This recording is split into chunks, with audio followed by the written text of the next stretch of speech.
Welcome to Pod Save America. I'm Jon Favreau. I'm Dan Pfeiffer.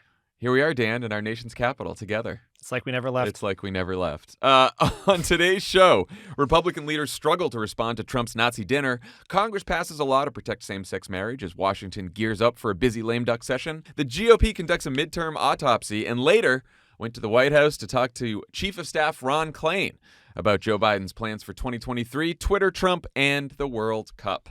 It's a wide-ranging interview with Ron. Let's get to the news and kick things off with an update on the meal that Donald Trump shared with anti-Semitic rapper Kanye West and white supremacist Nick Fuentes, also known as Dein Kampf.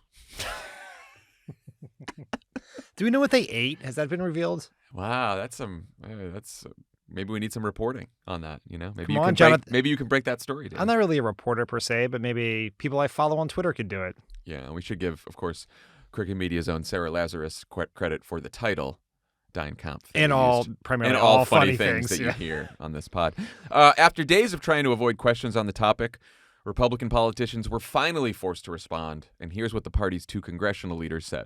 First, let me just say that there is no room in the Republican Party for anti-Semitism or white supremacy. And anyone meeting with people advocating that point of view, in my judgment, are highly unlikely to ever be elected president of the United States. I don't think anybody should be spending any time with Nick Fuentes. He has no place in this Republican Party. I think President Trump came out 4 times and condemned him and didn't know who he was. Well, he just said he didn't know who he was. He didn't condemn him or his ideology. Well, I condemn his ideology. It has no place in society. What is your take on that? And what about the former president for deciding to have that dinner? And the president didn't know who he was. And the president has given Kanye West. You know what? He's been... So he knew who Kanye West is. He didn't know who Fuentes is. Yes, sir. So that was Mitch McConnell and Kevin McCarthy. What do you make of the timing and the difference in tone between the two responses? Well, the timing is these people were actually forced to speak to reporters because Congress is back. They could no longer just ignore their phone, not respond to texts from their press secretary. They had to actually appear in public and answer questions. The differences between the two are Mitch McConnell has his job and Kevin McCarthy doesn't. And Kevin McCarthy needs people who pal around with Nick Fuentes to vote for him to be speaker. It is when you really get down to it, as you guys talked about last week, but as it currently stands, the vote for speaker is going to be early next year when Congress reconvenes. McCarthy does not yet have the votes. One of his key supporters who is holding it together for him is Marjorie Taylor Greene, who was kicked off her committees for attending a conference with Nick Fuentes. But not to defend Marjorie Taylor Greene, and I have to be careful what I say here because Elijah will clip me out of context. Yes. But I don't know if you saw the Washington Post story on this brouhaha, and it has Marjorie Taylor Greene saying that after she appeared with Nick Fuentes at this event, someone showed her things that he had said, and she was horrified and thinks that no one should ever be hanging out with Nick Fuentes. Even Marjorie Taylor Greene is now ahead of Trump on this issue. Sure. I mean, like, if we're going to put aside all the other anti-Semitic things Marjorie Taylor Greene has done. I'm not giving her any credit. I'm just saying that's how bad Donald Trump is. Yeah, and I mean, also, we have lost the thread, people. Nick Fuentes is a problem, for sure. But let's say the dinner party had just been Donald Trump and Kanye West. It should be just as big a problem. Well, especially because breaking news right before we started recording today, we got it in under the wire, Dan. Kanye West is on Alex Jones's program. Okay, stop. Problem. That's right there. Nothing that comes after that sentence is ever good. A wonderful family program. Yes. And they're talking as they do on that show. And at one point, Alex Jones says, "You're not Hitler. You're not a Nazi." And I don't even know what the context was for that, but that's, Kanye West responds, "Well, I see good things about Hitler also.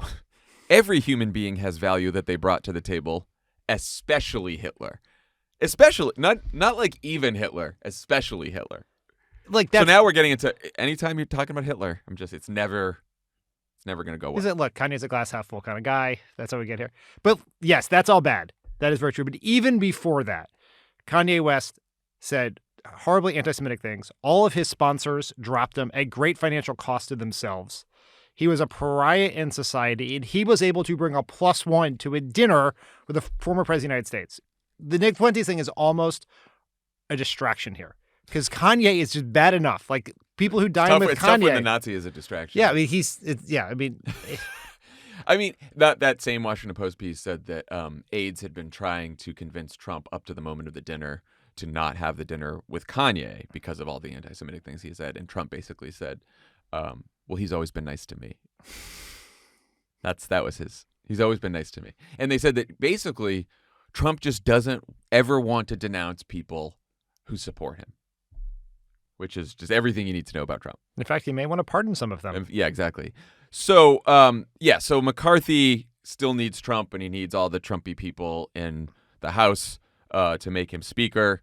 McConnell doesn't need that as much, but before we welcome Mitch to the resistance, as we've done a few times already, I think. I have not. It's very clear, Elijah. You're more of a Romney guy. Here's what Mitch said to a follow-up question about Trump in 2024. If Donald Trump wins the Republican nomination, would you support him? Look, let me just say again, there is simply no room in the Republican Party for anti-Semitism or white supremacy. And that would apply to all of the leaders in the party who will be seeking offices. I mean, it sort of tells you everything you need to know that Mitch McConnell can't rule out supporting the guy who dined with a Nazi if the alternative is like 4 more years of Joe Biden. Like what? I mean, it gets to the core of modern republicanism. Yeah. Which is power at all cost. Nothing else matters. And Mitch McConnell, whether he likes it or not, would rather have an anti-Semite in the White House to appoint conservative judges than Joe Biden. Yeah. And that's it. And he's wrong about his party. There is clearly room. There is a wide lane for people who pal around with anti-Semites. In fact, it may be, at least with some of the hardcore base, there is more room for people like Nick Fuentes and people who dine with Nick Fuentes than establishment Republicans who want to cut Social Security to pay for tax cuts for big oil companies. Yeah. No, that's fairly clear. And I'd also take issue with McConnell saying someone who dines with Nick Fuentes is unlikely to be elected president. I don't. I hope not, but we already saw Donald Trump elected once. Also, Mitch McConnell is a professional politician. He's been in public life for 50 years. How can he not answer a follow-up question without melting on camera? He knows he doesn't want Donald Trump to be president again, but he knows if he says no and splits himself from Donald Trump this early on, he doesn't have an out later if Trump wins the nomination, and then he has to get on board, because if he doesn't get on board, like you said, that hurts his chances, the Senate's chances of, confirming conservative judges and cutting taxes. Yeah, he knew that going into that press conference. And so maybe just spend 5 fucking seconds to think of an answer. I'm not going to answer hypotheticals. Yeah, no. He's a doofus. His press secretary's a doofus. All of them. It's not that hard. So Trump, who is responsible for Republicans losing the last 3 elections in a row, responded to McConnell's statement by calling him, quote, a loser for our nation and for the Republican Party. He then said of Fuentes, quote, I had never heard of the man. I had no idea what his views were, and they weren't expressed at the table in our very quick dinner, or it wouldn't have been accepted. So Maggie Haberman reported that Trump's statement was a version of what his advisors have been trying to get him to say. I assume the latter, not the former part. So mission accomplished, I guess. Yeah.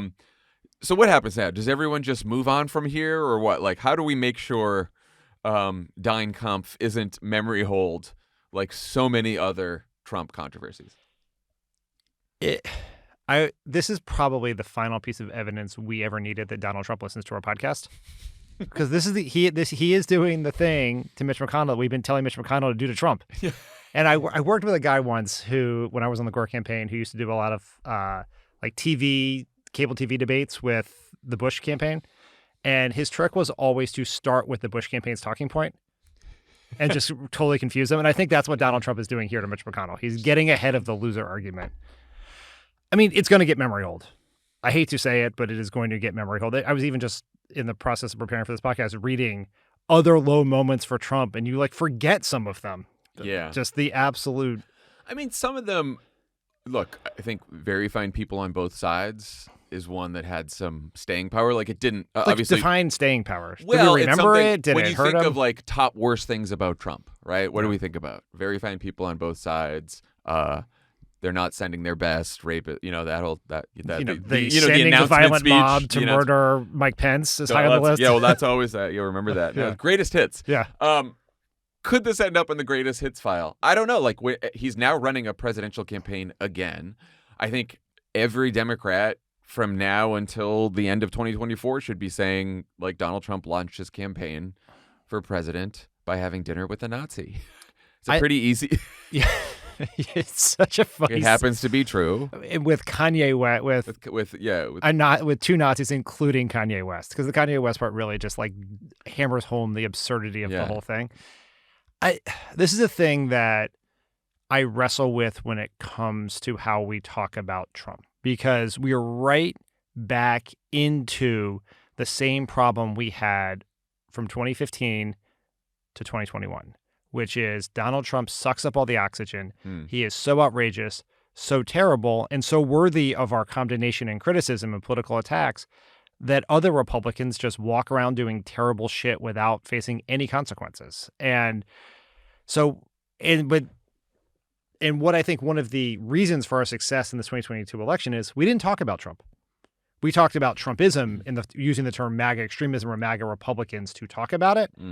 And is there a way, and I think we should think about this up until the moment Trump is the nominee, is how do we talk about Trump in a way that undergirds the message we want to do about Republicans writ large, including Trump? Yeah. Right. Is it they're standing with a guy who did this? They refuse to condemn him. This is another example of extremism, another example of the dangerous elements within the party. But there is this real fear that, we're going to talk about this in a minute, but Republicans just took the incredibly unpopular positions on marriage equality. They're trying to blow up the economy or Social Security, and no one's going to know any about that because of Trump dines with Nazi rappers. Yeah, though I think that's a pretty damning allegation. It's hard because we don't know that we're going to be facing him, right? I don't think this is like, he stood next to Putin in Helsinki and he said nice things about Putin, right? It's like, I think this gets to it does fit in with the extremism frame, right? Like, I don't think we have to make this like, he dined with a Nazi who wants to give tax cuts to the wealthy and gut Medicare. Yes. The Nazis have always opposed Medicare. Trump opposes Medicare. And that's the real problem. Yes. The real problem. No, I think that this one is, and I think but you're right, though. You can't just make this about Trump and then split him from the Republican Party, because the people who in the Republican Party, the few people who have condemned Trump for this. I mean, I guess Mike Pence also said that Trump should apologize. Mike Pence has never which demanded is also funny, anything in his life. Imagine he should apologize. Yeah, okay, that's going to do it. I'm sorry I had dinner with the Nazi. Yeah, he should levitate above the earth. Those are equally likely things. But there are a number of people in the party, most of the politicians in the party, who have refused to condemn Trump for this. And I think you hang that around their neck. Like, you don't let them forget that. Yeah, I think that's right. I think you kind of have to. But this is an easy one for people to understand. This is my point on this. Like, Nick Fuentes, his comments are not like, they're pretty, we should go back to segregation. Jewish people should leave the country. January 6th was awesome. It's very Kanye West defending Hitler. Kanye West defending Hitler. That's one that's going to break through, I think. I think that's one that's going to break through. That's one thing Kanye's been pretty good at, is attention. Anyway. The presenting sponsor of Pod Save America is Simply Safe Home Security. Home should be where you and your family feel safest, especially over the holidays. This season, give the gift of peace and protection with the #1 rated home security system, Simply Safe. Right now, Simply Safe's offering Pod Save America listeners 40% off a new security system. Simply Safe was named the best home security system of 2022 by U.S. News & World Report, a third year in a row. In an emergency, 24/7 professional monitoring, agents use Fast Protect technology exclusively from Simply Safe to capture critical evidence and verify the threat is real, so you can get priority police response. Simply Safe is whole home security with advanced sensors for every room, window, and door. Their 24/7 professional monitoring service costs under $1 a day, less than half the price of ADT's traditional professionally installed system. Stay in complete control of your system anytime, anywhere with the top-rated Simply Safe app, just like Jon Lovett. You bet. I set up a Simply Safe system and works great. It is easy to use out of the box. It looks great, and the app is awesome. It's the best of the apps, and you won't regret it. So, get a security system and make it simply safe, Don't miss your chance for massive savings on our favorite security system. Get 40% off any new system at simplysafe.com/crooked today. That's simplysafe.com/crooked. There's no safe like SimpliSafe. Pod Save America is brought to you by Outerknown. Outerknown offers men's and women's clothing where style meets sustainability. Their mission is to provide great clothes that don't harm the environment. Sustainability is not something they take lightly. It's literally why the company exists. Outerknown only works with factories that pay fair living wages and provide safe working conditions. 95% of products are made from organic or recycled materials. Outerknown clothes are high quality, sustainable, comfortable. They fit great. And it's timeless style to last for multiple years.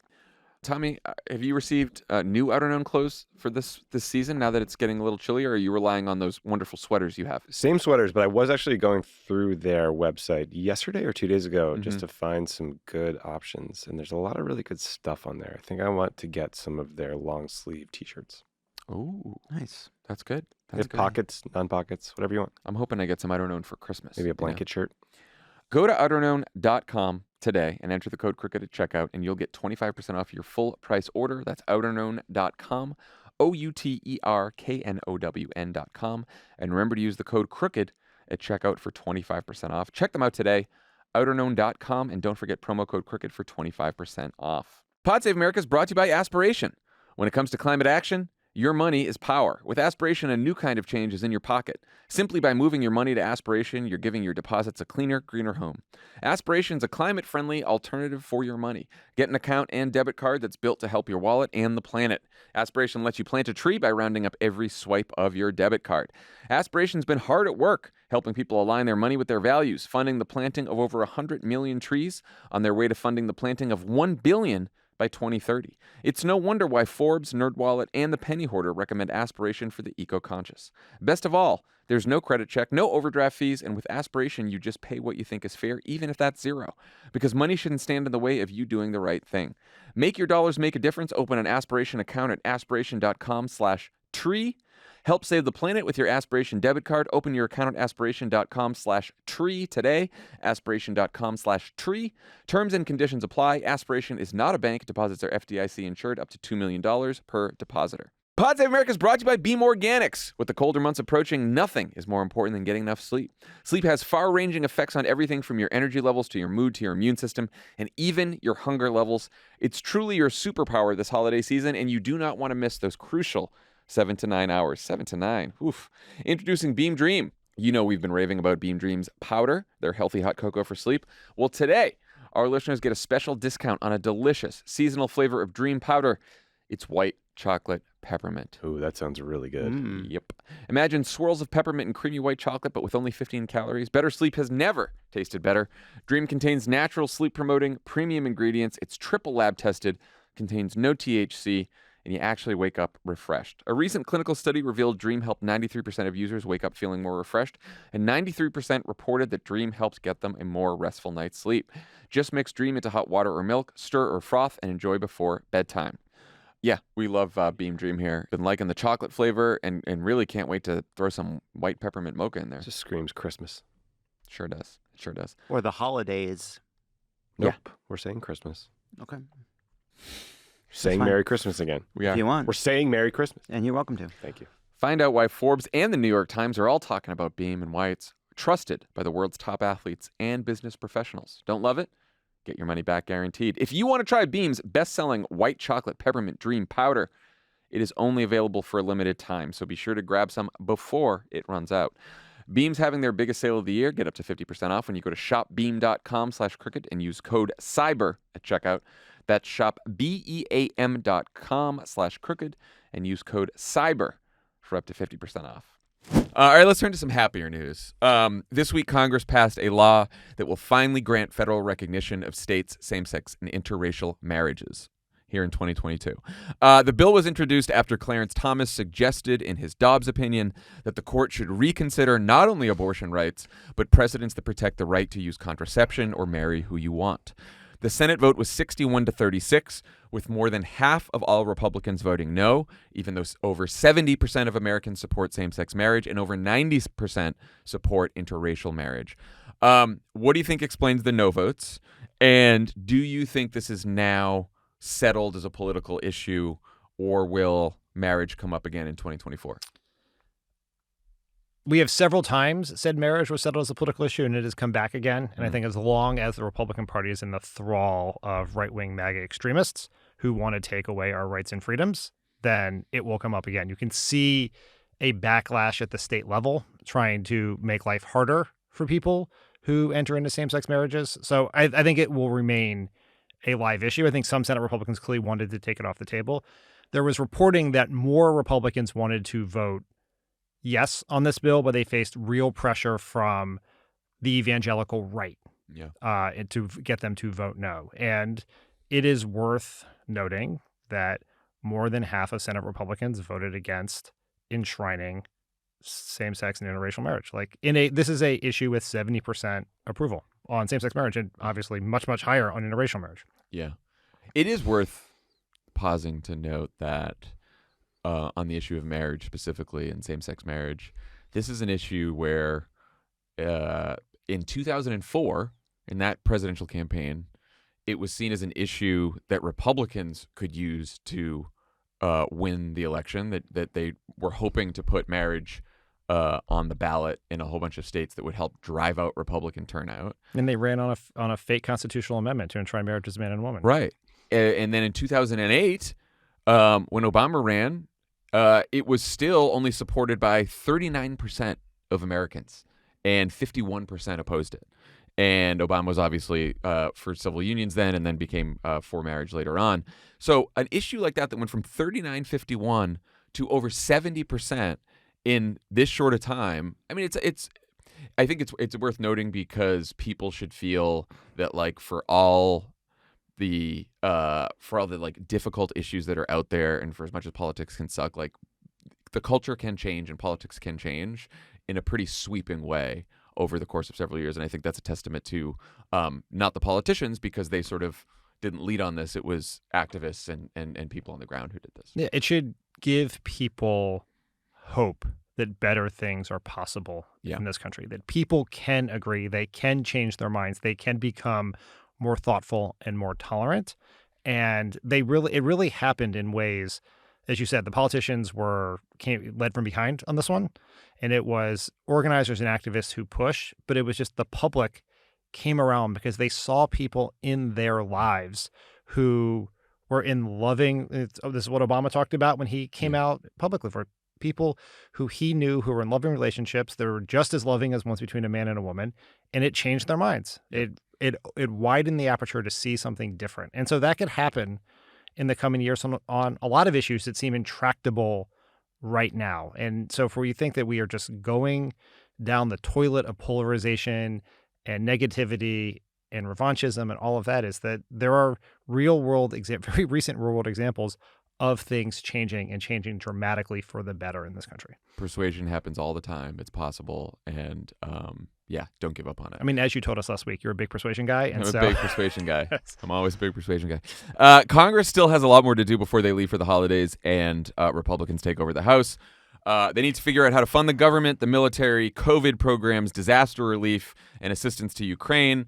They want to pass the Electoral Count Reform Act, and they want to lift the debt limit because of stories like this one from Bloomberg on Tuesday. Quote, Senate Republicans want to leverage the next U.S. debt limit increase to force cuts in projected federal spending and changes to Social Security and other entitlement programs, the party's number 2 leader said. That would be Senator Jon Thune, who floated increasing the retirement age in an event that Bloomberg covered. Why wouldn't Democrats make diffusing the debt limit the top priority in the lame duck? Of course, the bill they just passed was a top priority, should be the top priority, was a bipartisan bill.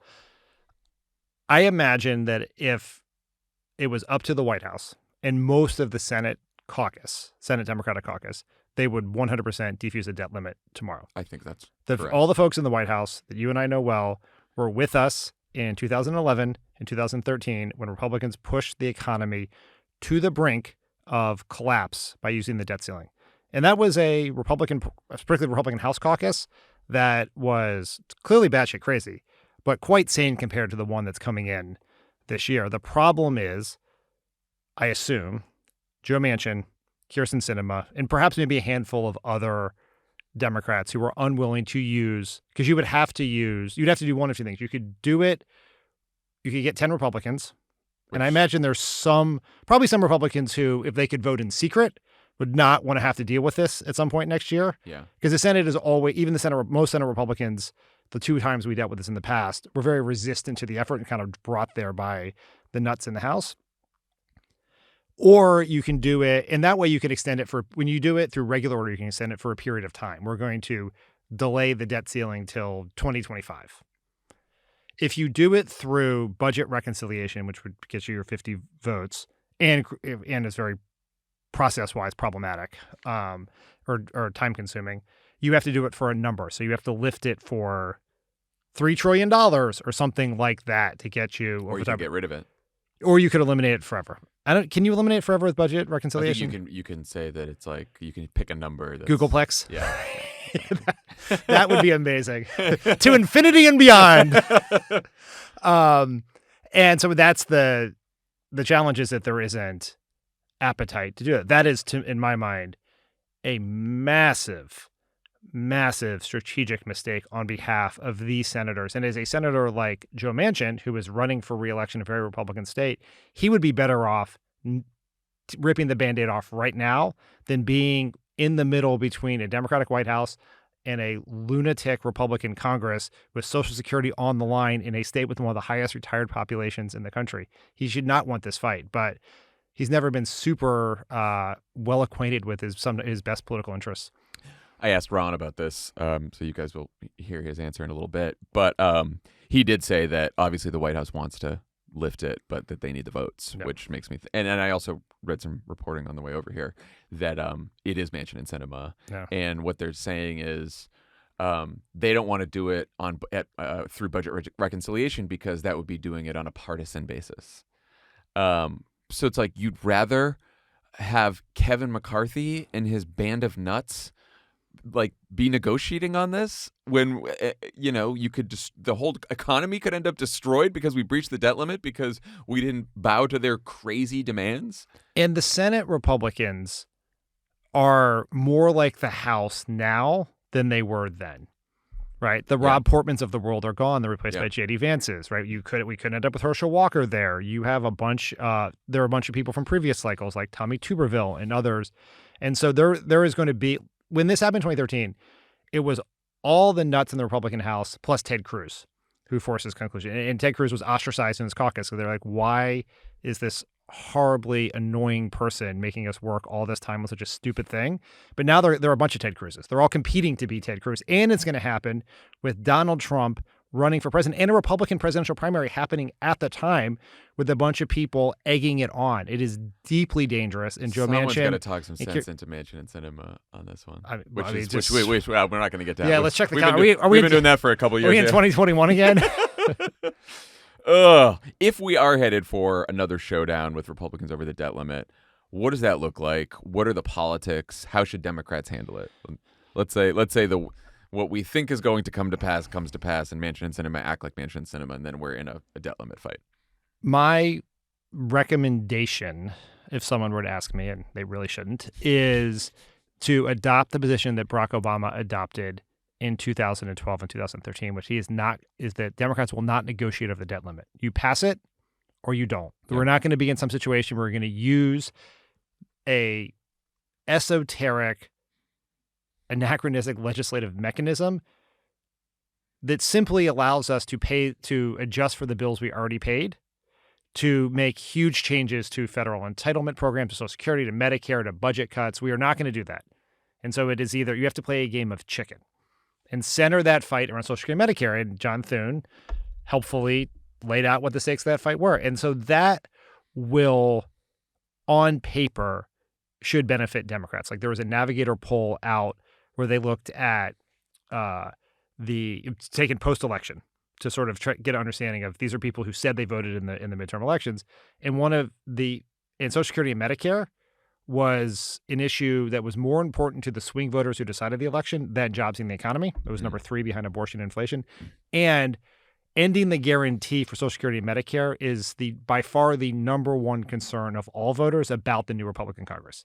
So that would lend itself. But here's the big caveat. So that's like, well, yeah, maybe Manchin's doing us a favor. We'll get a fight. We can, reframe the entire economic question in high stakes. But it is likely to be deeply damaging to the economy and damaging to the president at the same time. That is how. And for the majority of voters who do not consume political coverage as closely as us, what they will see is, oh, there's a big fight in Washington, and now the economy's really fucked over up. Government spending too much money. Over government spending too much money, and I hear that Republicans might be at fault, but I don't know. Why can't Biden fix it? He's the president, and then that's all they hear. It's very possible they could have this huge fight. Democrats could win. They could emerge strengthened by it.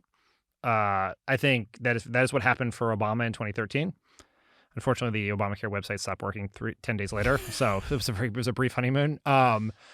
In 2011, that was deeply damaging to Obama. He hit his lowest poll numbers. After that, we were in the middle of preparing for the reelect the next year. We were losing.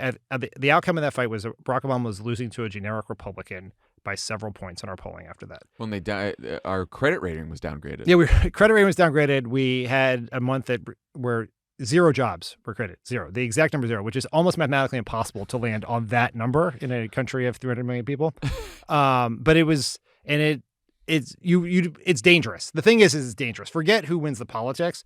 Both times we came very close to going off the edge, not paying our bills, defaulting on the people not getting their Social Security checks, massive impact on the global economy, returning to a recession, all bad. If you can avoid it, avoid it. Yeah. And I think this also goes into the way to frame it is to start framing it early if you're the Democrats that like these extremists are now taking the economy hostage because they can't get their way. Social Security and Medicare. Yeah.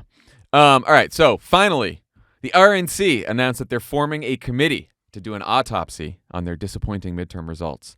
The committee includes Kellyanne Conway, anti-gay evangelical Tony Perkins, and Unabomber fanboy Blake Masters, the failed Arizona Senate candidate who Republican pollsters have said was less popular than the man accused of child molestation who they ran for Senate in 2017, Roy Moore. What a party. What a party. In fairness, I think Masters does seem like the kind of guy who's intimately familiar with autopsies.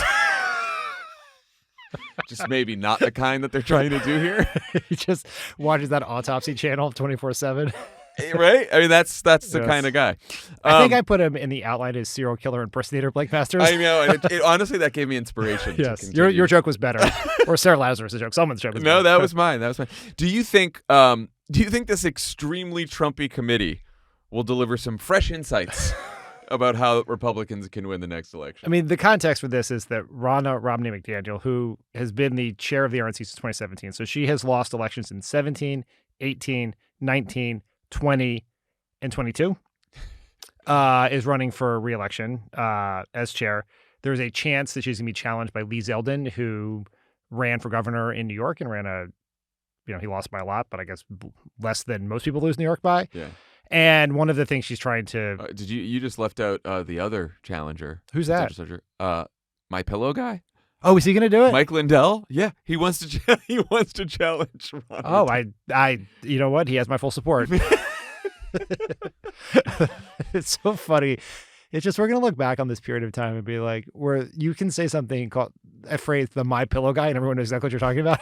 It's like a real thing. You remember the episode where we talked about Kanye West loving Hitler and the My Pillow guy running for RNC chair? Yeah, that was an interesting episode. I mean, it's so funny because like in the post 2012 autopsy that was done after Obama won was this very serious effort. Our friend Tim Miller wrote about it in great detail in his book, with all like smart people and really trying to like ask hard questions about the Republican Party. Now, their answers were apparently all wrong because the Republicans did the opposite of it and won anyway, but it was a serious effort. This doesn't feel like it's going to be a serious effort because ultimately a truly serious effort would be you would just have like a trapper keeper and you'd open up, there'd just be a picture of Donald Trump's face. Like that would be it.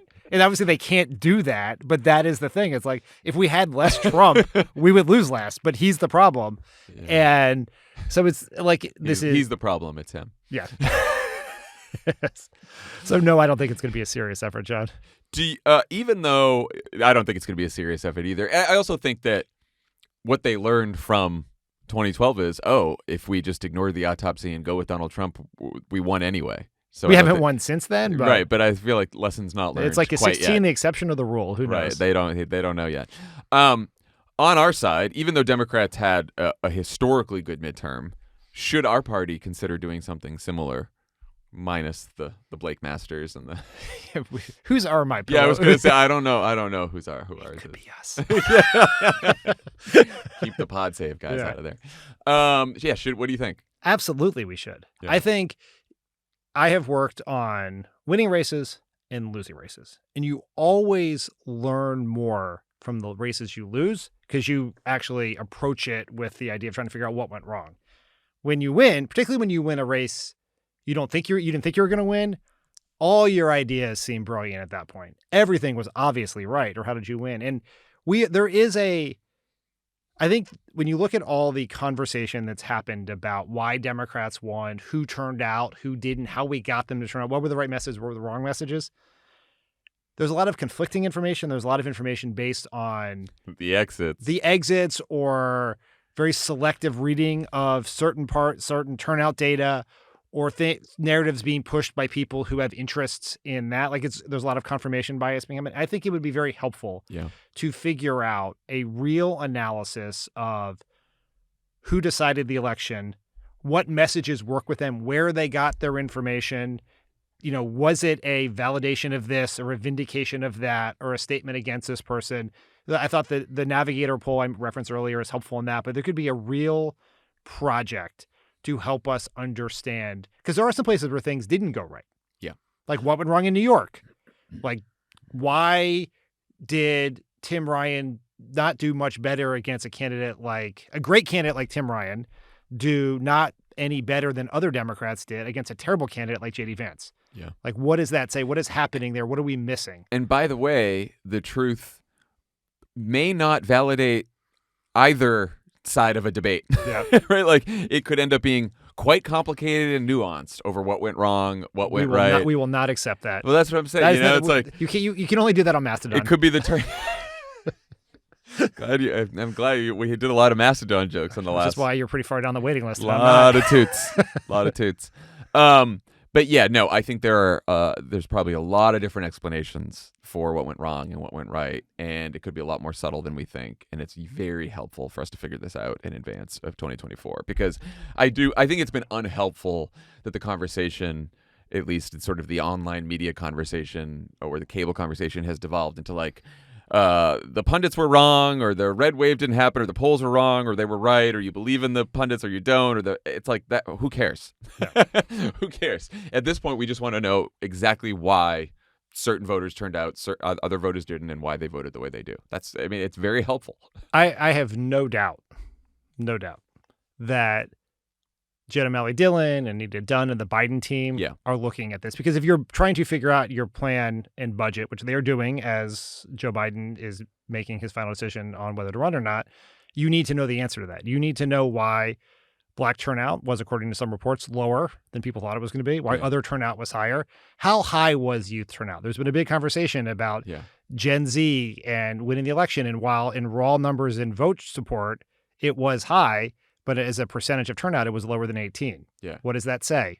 Why? What, talking to people who didn't turn out, we did a big project in preparation for 2012 where we looked at the drop-off voters between people who voted for Obama in 2008 who did not turn out in 2010 to understand why they didn't vote in that time. And that informed a lot of our messaging in 2012. I'm confident that will be a similar project will be done, but I just think that will be their internal strategic analysis. I think for the rest of the party, all the people are going to be running races in 2024. I was going to say, you need a more public thing. And if anyone wants to partner with MessageBox to do that, I'm in. Wow. I don't hand out that such an opportunity lightly, but I would do it here. Yeah, well, and beyond, I was going to say, beyond the Biden folks, Sherrod Brown is running again in 2024 in a very tough race in Ohio, he's going to want to know Yes, why, I bet he is. why yeah. Tim Ryan did not, overperform Biden by as much as I think a lot of people expected. That folks trying to win back the House, which is very winnable for Democrats in 2024, are going to want to know. Well, right? you better figure out what happened in New York, because if we don't win those seats back in a presidential election year, we are not getting the House back. Yeah, and it's like we can complain about Andrew Cuomo. Well, we want. Great. Yeah, I'm fine. But, like, we should figure out how to win those seats back. Yeah, he's still going to be around. Yeah, right, doing some podcast.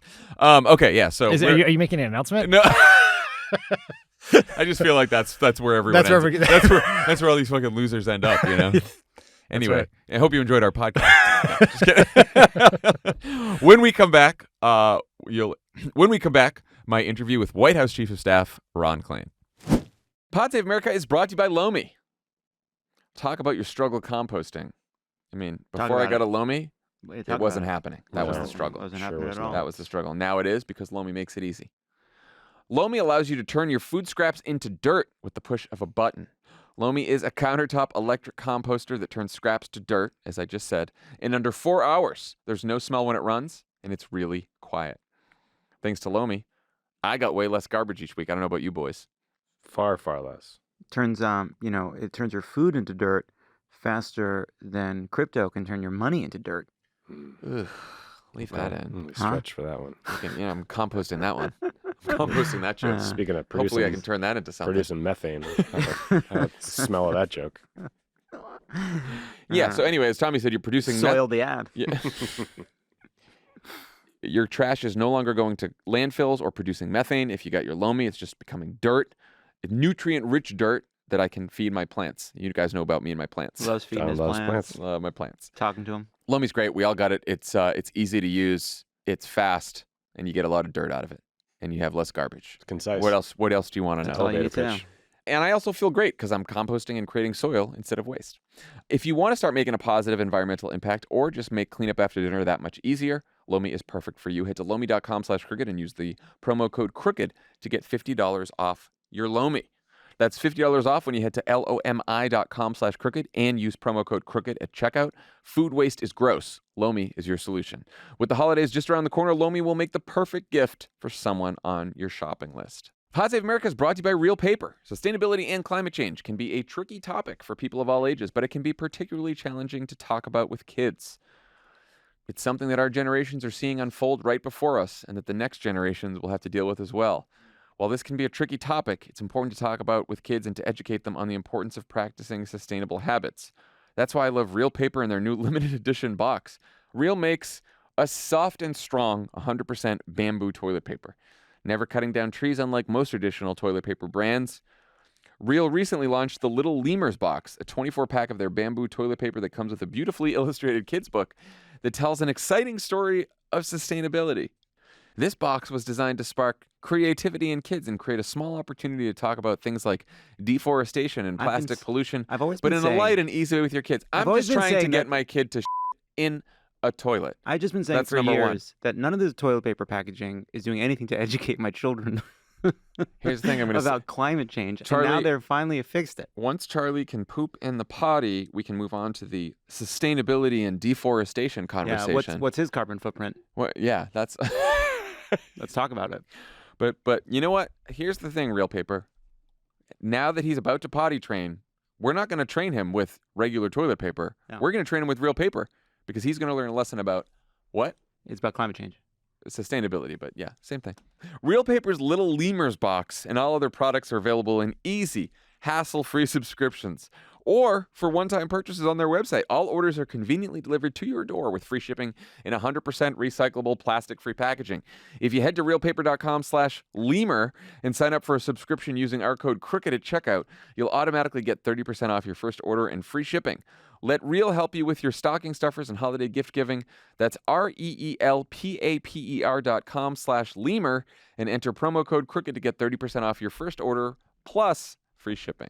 Pod Save America is brought to you by Factor. Factor. With the bustling holiday season well underway, ready-to-eat meal delivery can lend a helping hand. Love Factor. Factor shops, preps, cooks, and delivers to your door so you can enjoy chef-crafted, dietitian-approved meals during the holidays minus the hassle. With 34 meals per week, including Gourmet Plus, Keto, Calorie Smart, Vegan, and Veggie, and over 36 weekly add-ons, you'll have plenty of nutritious, flavorful options to choose from. Factor's fresh, never frozen meals make it easy to fuel up when your schedule is jam-packed. Their meals are delivered ready to heat and eat in just 2 minutes. Enjoy flavorful chef-crafted meals like their creamy Parmesan chicken and 3-bean vegan chili for cheaper than dining out or takeout. Factor has everything you need for a week of flavorful, nutritious eats. In addition to ready-to-eat meals, they have cold-pressed juices, smoothies, energy bites, extra protein, veggie sides, and more. I love Factor. We love Factor. Before they were ever a sponsor. Before they were a sponsor, Factor was coming to my house. My house, too. Throwing them back. Good desserts, too? It was so helpful when I was, like, trying to eat better, and I wanted a lower-carb option. And you don't want to order. You're looking through the apps just there. Like, having a fridge with the Factor meals ready to go, like, saved me and helped me so much. It's, like, so quick in the microwave, and it's delicious. Yeah, it's great. Head to go.factor75.com/PSA60 and use code PSA60 to get 60% off your first box. Not saying they couldn't do better with some of these numbers. That's code PSA60 at go.factor75.com/PSA60 to get 60% off your first box. Ron Klain, welcome back to Pod Save America. Thanks for having me, John. It's always good to be back. Good to be here, too. First off, congrats on a great midterm.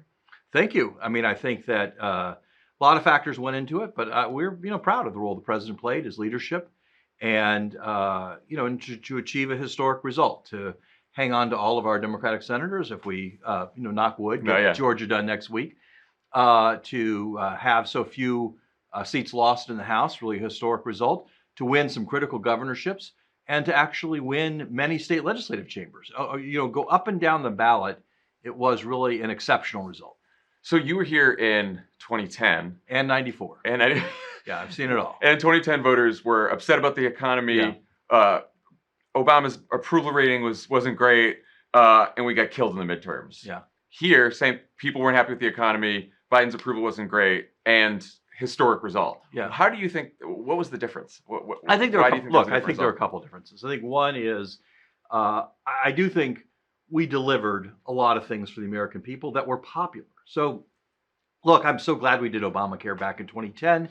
And over time, people have come to appreciate it. But back in 2010, it was not popular, as you and I both remember. And so we had candidates carrying around a bill that wasn't popular with the voters at that time.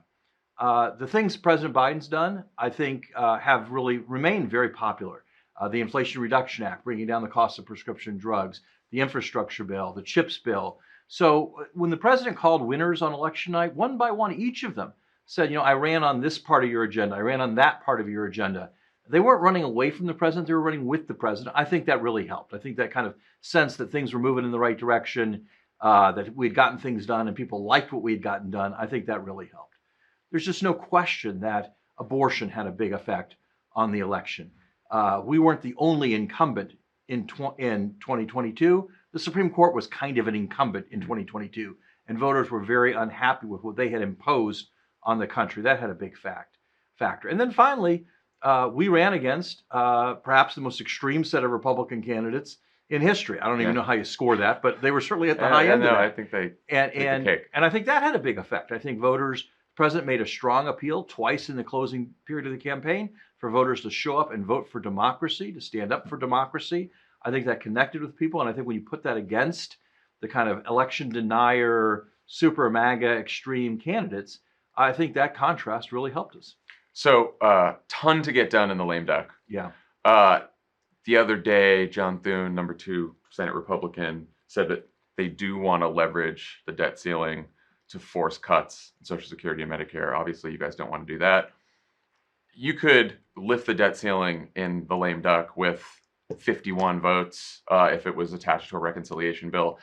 I keep reading that people think there's not enough time to do that, but isn't that like a top priority to not let them, crash the economy by playing chicken with the debt ceiling? Well, look, we're going to look at the possibilities of trying to get the debt ceiling done. I think there are some first things first. We have to get this rail shutdown averted. That's an immediate crisis, a crisis for our economy, a crisis for the towns across America that would lose access to clean water, the million workers that get laid off.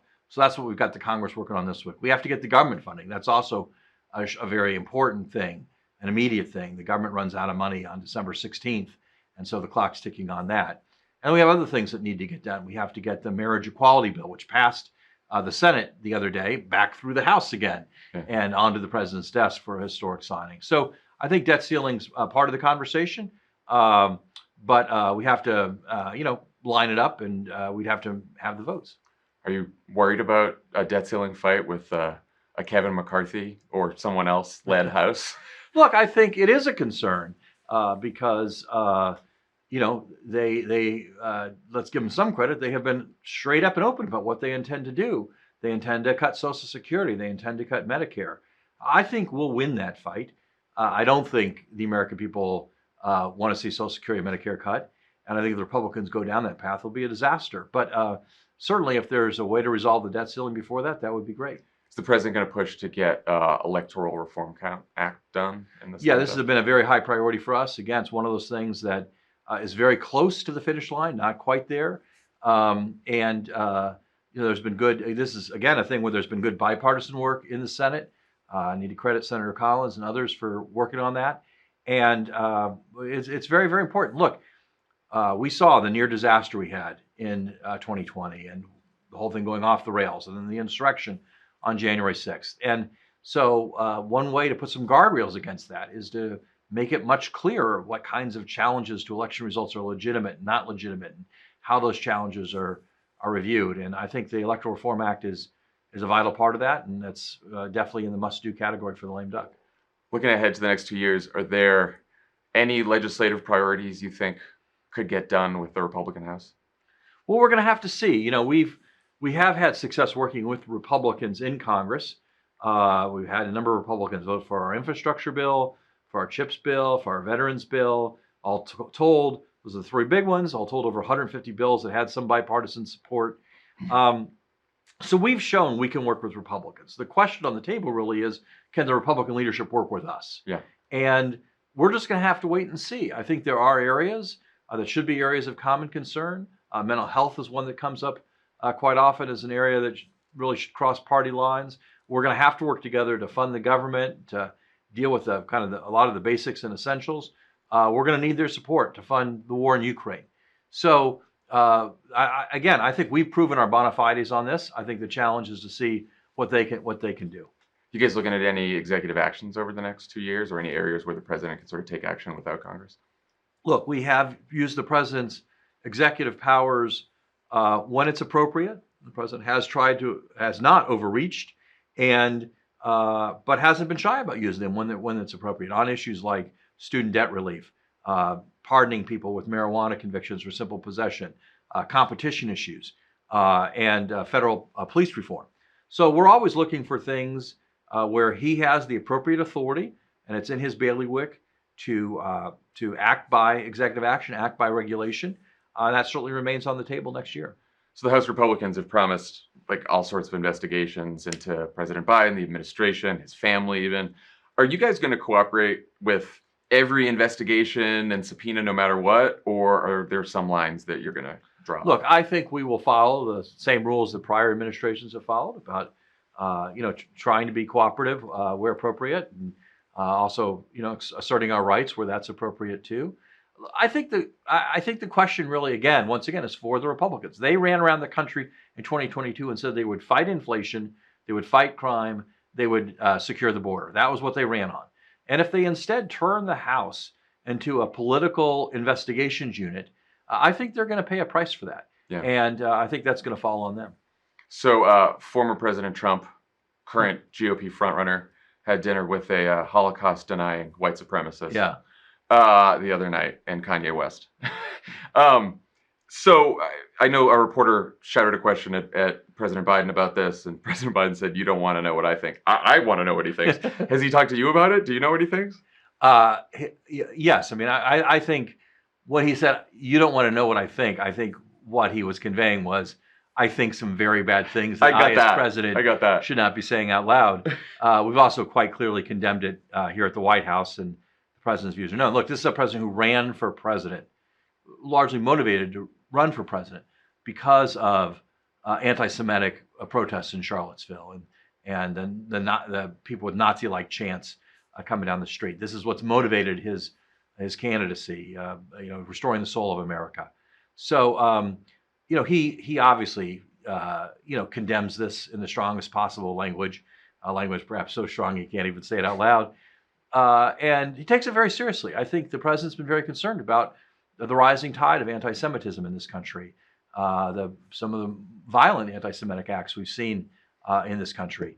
And so this is something that really matters to him, and something he's going to be speaking out about more and more, and something we're trying to fight in every way we can. Yeah, I could imagine him wanting to speak on this, because I feel like every time he does, he's pretty strong. He is. I think he tries to use his voice on these things in a forceful but dignified way, in a way that reflects the seriousness of his views. I think one thing we learned in 2020 and in the past 2 years is how to have the right kind of exchange with Donald Trump. And we've tried to avoid having the president go down to his level and, insult for insult, shot for shot, tweet for tweet. But instead, at the right moments, call President Trump out, call out his hate, call out his division. He did that very powerfully. President Biden did that very powerfully on the one-year anniversary of January 6th in the Capitol. He did it very powerfully in front of Independence Hall on the start of the fall campaign season. He did it very powerfully on Capitol Hill just a few days before the 2022 election. So he has spoken out. He will speak out. But he's going to speak out in a way, I think, that fits who Joe Biden is, which is talking in a serious, important, forceful way about the soul of America and what we need to do to restore it. You mentioned tweet for tweet. You are one of the White House's most prolific tweeters. I hope not, but I do true. Well, it's okay. I'm a tweeter myself. What do you think about the new owner's changes to the platform, particularly reinstating Trump, Kanye West, and I guess all accounts that haven't broken the law that were once suspended? I will say I don't spend a lot of time thinking about Twitter itself and about how Elon Musk is running Twitter. Kind of have my hands full here. But look, I think anything that encourages hate speech is bad. And I don't think it's obviously not good for our society. It's not good for the discourse. I don't think it's good for Twitter. And but he owns it. It's his business. He's going to run it, I guess, how he sees fit. We'll see what happens. People are sort of fleeing the platform left and right. You're going to stay on Twitter? I'm going to stay on Twitter. I haven't really figured out the other platforms yet. I think it's very confusing. So we'll see. Look, do you find it helpful? Like you tweet about gas prices falling. You sort of give the press some well-deserved shit for economic narratives. Yeah. Do you think that's helpful in sort of shaping the press narrative? Here's what I think about Twitter, which is one thing is it was a piece of gospel in the Biden campaign of 2020 that Twitter is not America. Yeah, right. And that's true. I think if you go on Twitter and say, hey, is this where the public zeitgeist is? That's a mistake. I find it useful in two ways. First of all, it is a quick way to understand kind of what the press corps thinks of things, what certain kind of elite opinion makers think of things. And that's something that it's valuable. When you run the White House, you need to understand. Secondly, I find it a way, and I hear this all the time as I go around and talk to people, to communicate to our supporters and our allies a point of view and to reach people that you can't, you work here, we have talking points, we send out talking points by email. There are just a lot of people in today's network society who aren't going to get those talking points by email. So I find it a quick way to communicate, here's our perspective on this issue, here's our perspective on this thing. And I hear from people all the time, hey, thanks for sending that out. I had to go on TV, I had to do this, I had to do that. And it helped kind of navigate things a little bit. Have you made a decision about whether you're going to stay on as chief of staff? Well, look, it's the job of a lifetime. I love it. Love working for the president. I have an incredibly talented team here and great colleagues that I love. It's a hard job. It's a grinding job. I've stayed longer than any Democratic first chief of staff has. I'm here. I love being here. At some point in time, I'm sure a last day will come, but not now. For now, you're here. Last question, I'll let you go. You were on the Men in Blazers podcast. I was. You predicted a USA win. I predicted a 4-1 win. So I wasn't going to get. I wasn't going to. a little overly enthusiastic. That's okay. But, you still predicted a win. Yes. Do you have a prediction for the Netherlands? Yes, I do think we're going to win. I think that this team is underrated, underestimated. The president's just in love with this team. You remember from the Obama-Biden administration that he led our delegation to South Africa in 2010. He's been a giant U.S. men's team fan since then.